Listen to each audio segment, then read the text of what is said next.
Hello मैत्रिणींनो, good evening. तुम्ही बघू शकता आज प्रत्युषच्या लेडीजचे विड्रॉल सक्सेसफुली झालेले आहेत.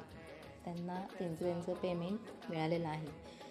तर तुम्ही बघू शकता लाईव्ह प्रूफ विड्रॉलचे बघू शकता. हे इन्कम घेण्यासाठी कुठेही घराच्या बाहेर न जाता हे इन्कम घेतलेलं आहे. इझिली तुमच्या वेळेप्रमाणे तुम्ही घरात बसून 1-2 तास जरी तुम्ही छान प्रकारे वर्क केलं तर तुम्हीसुद्धा इथून इन्कम घेऊ शकता. त्यासाठी तुम्हाला जर इन्कम घ्यायचं असेल, सपोर्ट पाहिजे असेल तर तुम्ही नक्कीच आम्हाला संपर्क साधू शकताय आणि लवकरात लवकर आमच्यासोबत ॲड होऊ शकताय.